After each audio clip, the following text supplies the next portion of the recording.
Hello, friends! How are you today? I have a special guest. It's Callie. Can you say hi? Say hello? That's so nice. We wanted to stop by and read you guys a book. You guys can listen to it during the week. You can listen to it before bedtime. You can listen to it all day if you want. It's one of Mrs. Gibson's favorite books. It is called A Sick Day for Amos McGee. And if you've ever had a sick day, you know that you kind of just want to stay in bed all day. You don't want to do anything. And that happens to Amos, but he has some really good friends that help him out. So, here is the cover page. I believe that's Amos's house. Again, you guys probably don't have this book at home. I didn't post it anywhere. I just wanted to read it to you because I haven't been able to read you guys books in a while. So, Amos McGee was an early riser. Every morning when the alarm clock clanged, he swung his legs out of bed and swapped his pajamas for a fresh pressed uniform. So there he is. He's waking up looking for his uniform.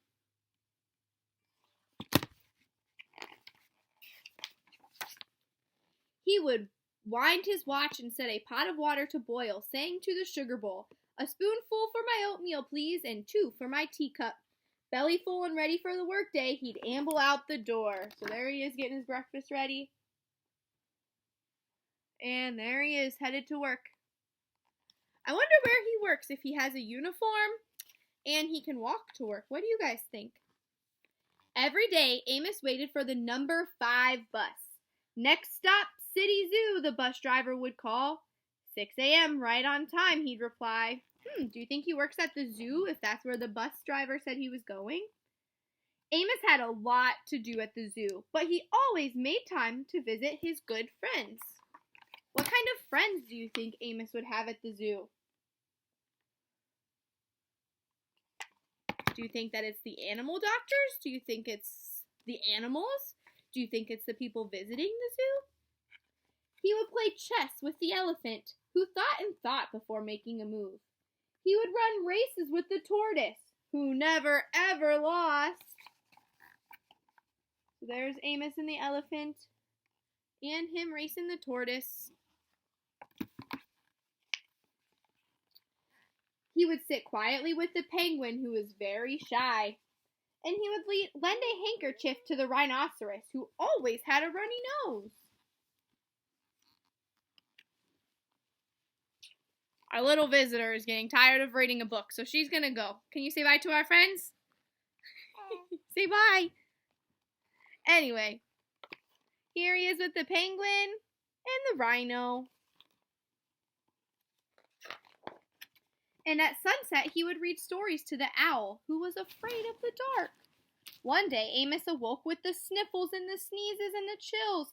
He swung his achy legs out of bed, curled them back again, and said, "Ugh, I don't think I'll be going to work today." So there he is, reading a book to an owl.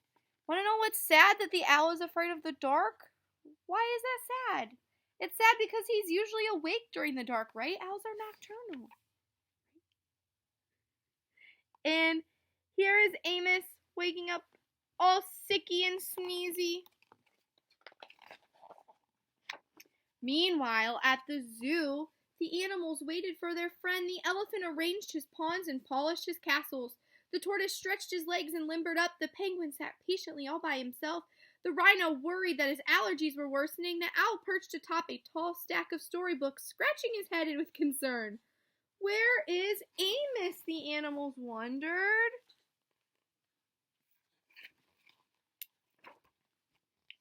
Later that day, they're all leaving the zoo. Where do you think they're going?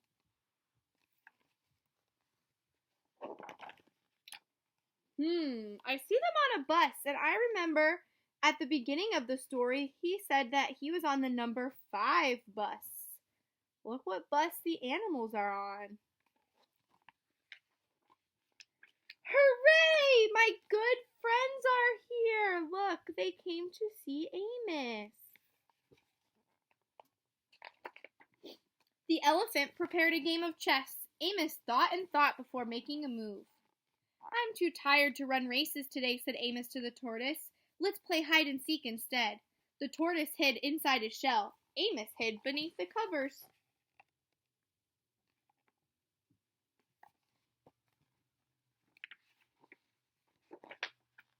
I'm beginning to feel much better, thank you, said Amos to his friends.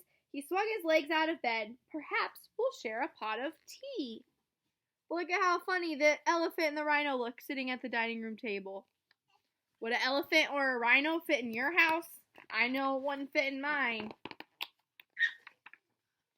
Amos wound his alarm clock. It's getting late, he said. After all, we have a morning bus to catch.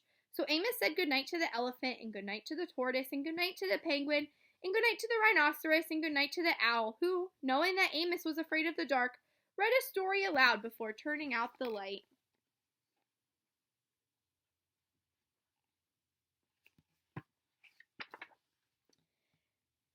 Aww, look, they're all snuggling. So, that was the story of Amos McGee on his sick day. Do you guys have someone at home that takes care of you and loves you when you're sick? I sure hope so. I had so much fun reading this book to you guys, and I love and miss you guys very much. I'll see you soon. Bye!